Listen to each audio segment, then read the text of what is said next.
Ladies and gentlemen, welcome back to Gaming with me, TONYMO, and I'm here today to talk about Dark Souls 3 with you guys. Gonna bring you my thoughts, my first impressions. I've played it for about 6 hours now, and you know, I've been playing a lot of stuff today. I've been playing the Division update, I played a little bit of the Destiny update, and I've been playing Dark Souls 3, and I have to say, out of those three, I know they're completely different experiences. Dark Souls 3, though, is the most special game of the day, and probably one of the most special games I've played in a very long time.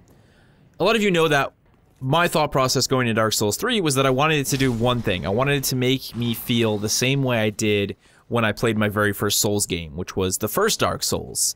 I wanted it to capture that, the emotions, the challenge, the excitement, the adrenaline, and, you know, have a world design, you know, characters and a story that I could be equally as addicted to. Dark Souls 2 just never did it for me, and I know a lot of people feel that way. Bloodborne came close, but there's just something about a Dark Souls game. And in this instance, Dark Souls 3, in terms of its world design and, you know, the environmental storytelling, I think is phenomenal. And it's something that has definitely, you know, hooked me right from, you know, the first hour of the game. I was just like, boom. It's the reason that I stayed up till 3 a.m. last night.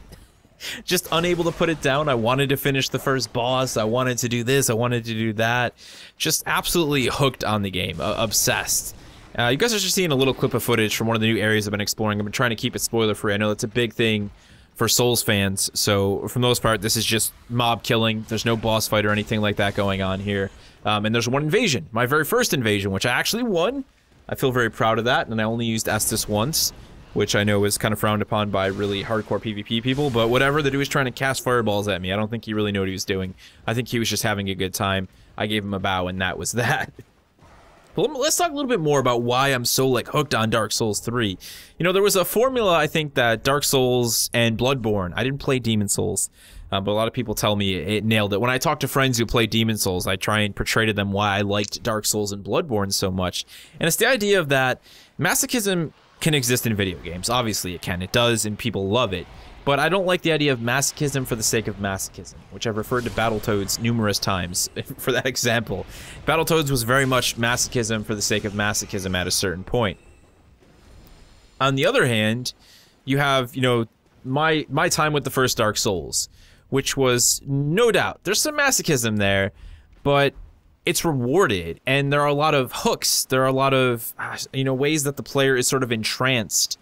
A lot of ways in which the game says to the player, don't give up now, just one more life, you know? That's sort of that Dark Souls thing, and Dark Souls 3 does that really, really well. It does that as well for me as the first Dark Souls did. You know, I just want to keep playing it, I want to keep going forward, I want to, you know, there's a lot of that sort of going just a couple more yards metaphor. Like, you know, you get to a zone, you find the bonfire, okay. I make it to the next room. Okay, I die. You know, okay, I made it a little bit further. There could be a bonfire. Oh, I died. All right, but I could do it. I could just make it a little bit further. Oh, I opened up a shortcut. You know, there's this insane level of detail and genius, I think, that goes into the world design and the combat and the bonfire placement and all of that stuff in Dark Souls. In Souls games as a whole, but I think Dark Souls 3 just did it so damn well. That it just, you know, it has that driving force, that hook to just say one more life, you know, just one more go to the player. And that's what kept me awake till 3 in the morning when I should have been asleep so I could wake up early and start doing all of this stuff. And that is definitely a huge draw of Dark Souls 3 for me. Now those hooks, of course, you know, what are those actual hooks? You know, what is actually keeping me in there outside of, like I said, that sense of progression that constantly exists in Dark Souls 3. It's also in the world design, you know, it's in the art and the characters and the environmental storytelling. Like, you just want more of it, you know? You just want to know what happens next. You want to meet that next character. You want to see if any characters are returning from the first Dark Souls. And you want to explore that next area. You know, I think when we look back to old RPGs, going to a new area of the map was a big part of the experience. Like, yeah, I made it to the second level. Dude, look at the arts design, you know? That was a huge part of games in general going back. Now, you know, I think people very often, not everyone, I know a lot of people have respect for world design, but I think people more often than not overlook world design, you know, the work that goes into making really exceptional environments. And people don't know how to soak them up as well as they used to. They don't really consider them a part of the experience as much as they should. And when it comes to a Souls game, I mean, I think Souls fans know this, though, but the environments, the art style, all those little bits and pieces of environmental storytelling, the locations, those are so incredibly important to the experience, and I feel like they're just so on point in Dark Souls 3. Now, I'm only 6 hours in, but I'm somebody who very much believes that first impressions are everything, and when it comes to Souls games, that's all it takes for me to get hooked is the first couple hours. In the case of the original Dark Souls, even though I was atrocious at it at that point in time, I was a Souls noob, I got hooked, and I ended up becoming a fan of an entire franchise, you know, and I went on to play Bloodborne, I went on to play a little bit of Dark Souls 2, but in the case of Dark Souls 2, it was one of those games that simply couldn't grab my attention. The biggest issue I always had with Dark Souls 2 was that it didn't feel as special as the first Dark Souls or as Bloodborne, and it definitely felt nowhere near as special as Dark Souls 3, and a lot of that had to do with the environmental design, and the fact that I felt a lot of the difficulty was artificial. Like, there was a lot of artificial difficulty in Dark Souls 2 because they were very much at that point trying to sell the game on the idea of death. You know, and Dark Souls 3 hasn't marketed itself that way, and it doesn't feel that way. And I do feel that a lot of hardcore Souls veterans are going to feel that elements of Dark Souls 3 are too easy, that they're not difficult enough. But I'm really interested to see what some of the big guys like Vati Vidya have to say about the game as a whole. I'm really looking forward to his review.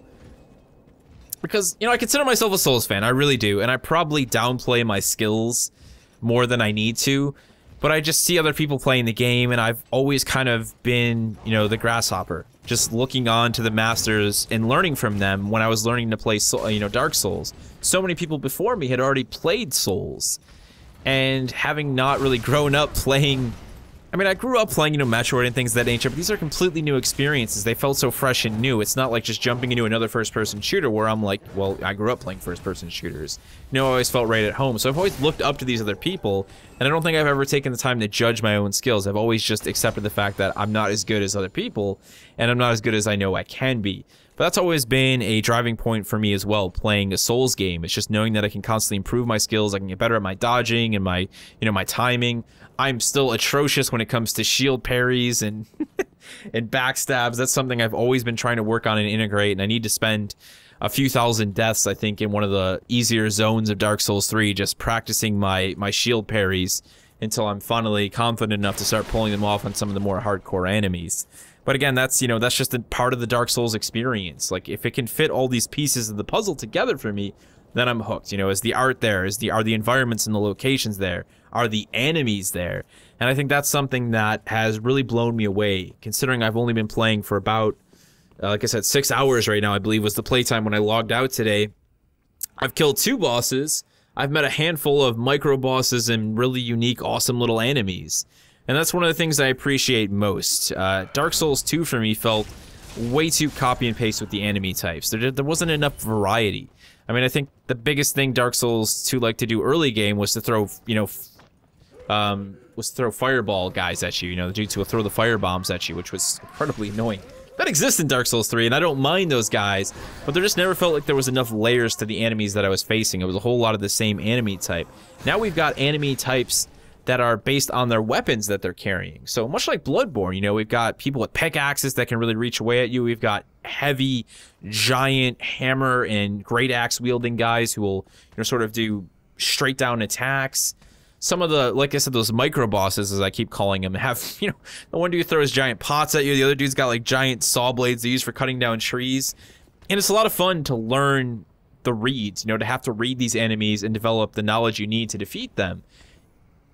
And what I like about that is, like, you know, I said, these are just enemies. They're considered normal enemies by most people. They're, you know, like I said, they're micro bosses. They have a little bit more health, and they're a little bit more deadly than your standard enemy. But much like anything in Dark Souls, you know, the smallest guy will kill you in a second, and the biggest guys will kill you in a second. But I love having to learn from that. I love that it's not just about the big boss fights. And I like how Dark Souls has always treated, Souls games in general, I think, have always treated, you know, bosses like proper bosses, where other games would call those micro bosses, as I call them, their final boss. You know, we're dealing with towering tree entities and giant knights with crazy swords that morph into monsters. Like, the boss fights are definitely a big part of Dark Souls 3, and I've played through 2 of them at this point, I should say. Well, not counting the very first boss fight, which I guess I wouldn't count. So we'll say just 2 proper boss fights, and they were immensely enjoyable. I really liked having to read the creatures and find their weak spots, which yeah, it's just really good boss fights, you know? I have to say, first Dark Souls, I didn't really look forward to boss fights because I was still learning so much of the game that I found myself struggling a lot, you know? Boss fights to me were like, oh god, this is terrible. Like the gaping dragon, oh, I don't even want to think about it, dude. I won't even tell you how many times it took me to kill that thing. I did it alone though, I feel still very proud of that, but it was like maybe, I lost count. It was easily in the high double digits, so we're talking like 20, 30 attempts maybe. It was rough. It was very, very rough for me as a new player, and I was blown away when I finally completed that boss fight. So I like now that, you know, I'm a little bit more attuned to a Souls game. I'm definitely much more adept and skillful. I look forward to the boss fights.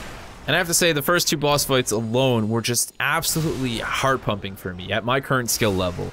Like I said, it's just like I'm in a sweet spot. I can beat the stuff, but it's a challenge. And when I feast off against the first boss, I'm not gonna, like, again, I'm not even gonna talk about who it is. I don't want to spoil it for anybody. And well, many of you guys maybe have already seen the first boss, like the first boss, not the starting boss. My heart was beating straight out of my chest, and it's such a good feeling that a, you know, third-person single-player, you know, RPG, which in most cases never gets your blood pumping, can literally have my heart pumping as hard as it does when I play paintball or airsoft, you know, when I play the most competitive first-person shooters. Like, just few games can reach into the human mind and affect it in that way, and Souls games just do that.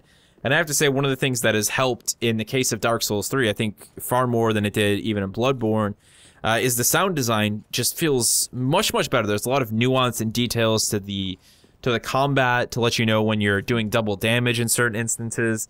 And also, the enemies, man.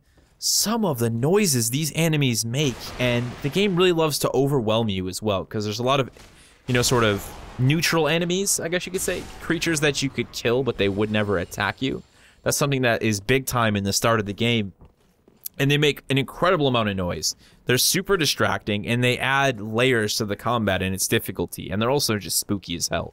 So you get really caught up in, like, the breathing of these, you know, praying creatures. They're, you know, praying over a dead dragon or whatever, and they're just hissing away. And you get so caught up in that, and then all of a sudden there's, like, this sharp noise, and you're like, wait, where did that come from? Am I being followed? Like, there's numerous instances since I started playing the game where I was, like, checking my back, like, wait, yes, where, you know, there's definitely someone behind me. I can just hear him. And then next thing you know, like, you know, one of the actual bad guys, like, crawls out of the patch of neutral guys and then end up getting in a fight with them. So I really dig what they've done with the sound design.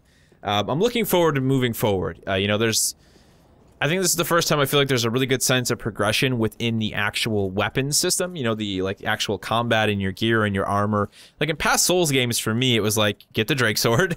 You know, when I learned about it, get the Drake Sword, stick with the Drake Sword for a while. You know, Titanite was very rare. It's much more common this time around. The game really, you know, I think persuades the player to go ahead and actually upgrade their weapon and mess with different weapon builds. So I've got, like, a flame sword out of one of the Knight swords that I got. That's really fun to mess with. I've got a broadsword that's been upgraded a bunch, that's been infused with the gem.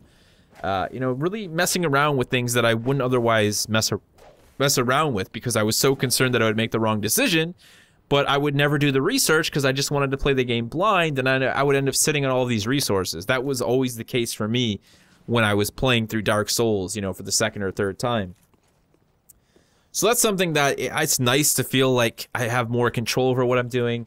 I'm still incredibly unknowledgeable when it comes to making builds inside of Souls. I kind of just always go with, like, a Knight build. I usually buff up my health, do a little bit of stamina boosting, and then I'll go for, like, you know, high dexterity and high strength so I can wield some of the more ridiculous weapons. But I almost always run a shield. And I don't know why, because I don't actually spend that much time blocking, and I'm trying to get more comfortable with rolling and things of that nature, especially, you know, dodge rolling. Which, it was really funny. I tweeted out last night to a bunch of people, like, I think Dark Souls is bugged. It's treating my heavy armor like leather armor, and now all of a sudden it's finally treating it like heavy armor. Well, no, it's just equipment load. And I've never really taken the time to understand equipment load in previous Souls games. It wasn't an issue in Bloodborne, and I always played like a, you know, I played like a mage casting, like fireball throwing character in Dark Souls the first time around because it was the only way I could get past the first boss when I first started playing Dark Souls. I was really that bad. I had to start a new game just so I could have the fireball spell, because I couldn't defeat the first troll on the bridge in Dark Souls. Like, that was when I was learning the game. But from that point on, I've played a lot of knights. You know, I liked playing knights on my second and third playthrough. So it's actually equipment load. You know, the amount of equipment you actually have equipped. And I was carrying around 2 swords and a crossbow. Well, it turns out, like, if you want to be able to roll really, you know, in an agile manner, not have a heavy roll, you have to keep your equipment load very low. So that was something I took into consideration. But it's those elements that I really appreciate. It's like, you know, this is the 3rd game in the series. I played through Dark Souls 1 multiple times. I played through Bloodborne once. And I dabbled a little bit in Dark Souls 2. And I'm still, like, having to learn things. You know, I'm still having to develop new sets of skills and ways to deal with different enemies. I think that really speaks to the overall design of Dark Souls 3. Because, I mean, when you look at a franchise like Souls, you know, the Souls games in general, and you say, like, how can all these games, you know, be based around this premise and have such similar concepts and then still feel fresh every time? And I think it's a lot of those nuances. It's the nuances in the, you know, the creature design, the enemy design, in the world design, the art, you know, the story, the environmental storytelling, and the direct storytelling. Man, I just love it. I'm really, really hooked on Dark Souls 3. I know a lot of you guys have been playing and picking it up. Actually persuaded a buddy of mine to grab it. It's going to be his very first Souls game.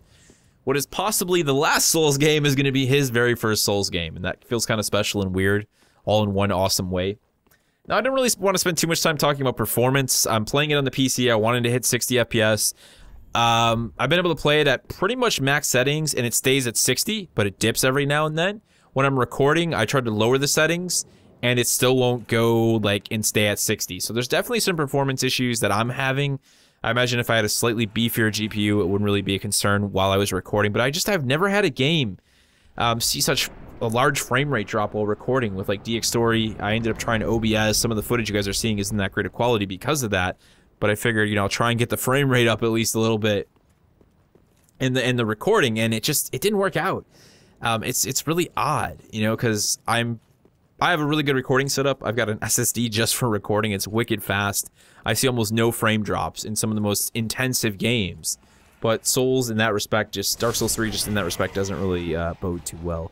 But overall, I've had no real issues. I haven't ran into a lot of bugs. Again, I'm only 6 hours in, though. I know there's a lot of people talking about small performance issues here and there. Everyone's kind of got a mixed bag of things. And at the end of the day, that's the issue with having PC gaming. You know, a developer can't build to every single specific rig, every single combination of motherboard and CPU and GPU and bottlenecks and memory issues. There's so much to deal with that, you know, you're never really going to talk to someone else and find out that they had the exact same thing as you, especially when a game is definitely a bit performance intensive. But overall, it's been a really great experience, and I am absolutely hooked. You know, I've had no problem. My fire team for the Division today was like, yeah, you know, we're not going to be on until, like, later. And I'm like, oh, that's fine. You know, take your time. I'll play a little Division by myself. I'll get some footage ready for tomorrow's videos that I want to do. I'll spend some time in the Dark Zone. And then I'll just play Dark Souls 3 for, like, 5 or 6 hours. So, really into it. I guess the last thing I should mention, actually, is I really love what they did with co-op and summoning. It just feels far more relevant this time around. In the past, you know, you had to use resources that would expire. You know, they weren't unlimited. This time around, you can, you know, invade, and you can also put yourself up for summon to defeat bosses with other players as much as you want. There's no, like, you know, you don't have to collect a bunch of these things to do it. You can do it as often as you want, which means a lot of people are, you know, putting up summons, which is awesome, because I think people playing the game cooperatively to take down bosses is fantastic. There's a really wonderful social aspect to that, and I feel like this is the first time a Souls game has really kind of fleshed that out. And there's also some great stuff you can do with co-op. You can set to co-op only. You can send your friend, like, a code, so he'll specifically get into your location, even if he's not the same level as you. A lot of awesome stuff regards to co-op and in regards to the way that invasions work. I love being invaded. It's super fun. Sometimes you run up against some guy who absolutely trashes you, but for the most part, it goes really well, and I get in some really great PvP fights, and that's really the only time that I get to engage in PvP in a Souls game. And that's something that I'm envious of, people who really can PvP in Dark Souls. Like I said, I watched a streamer who called himself Spike Spiegel, yes, Cowboy Bebop, who was big time into Dark Souls PvP on the PlayStation 3, and it was some of the most fun I've ever had. I loved watching that guy. He was a great flip ring build in Dark Souls 1. It was just a hell of a lot of fun to watch him play that game. That's it, though. That's my thoughts on Dark Souls 3, guys. Like I said, you know, it's from someone who's not immensely hardcore Souls fan. I'm a really big Souls fan. I'm gonna have a channel that I really want you guys to recommend. Those of you who are here on the channel who aren't really maybe huge Souls fans but want to watch more Souls content to learn more about the game. There's a guy called Vadi Vidya. I'm gonna have his channel linked down in the description below. He does some amazing Souls content with some wonderful, seriously top of the line, world class, you know, narration and commentary. So please check out his channel. Give him a subscribe and really watch some of his Souls stuff if you're interested in some really great Souls content. I do plan on doing some more Dark Souls stuff. I think it'd be fun to maybe highlight some more invasions, talk a little bit more about the game as I progress through it. So definitely keep an eye out for some updates regarding Dark Souls 3 from me moving in the future. If you've been playing Dark Souls 3, I know I've got a couple big Souls fans out there who sub to the channel. Let me know what your first impressions are, guys. I'd really like to hear from you. You know, are you impressed, unimpressed? Are you just finding yourself really caught up in the game? Let me know what you think. Throw it down in the comment section below, and I'll see you in the next one.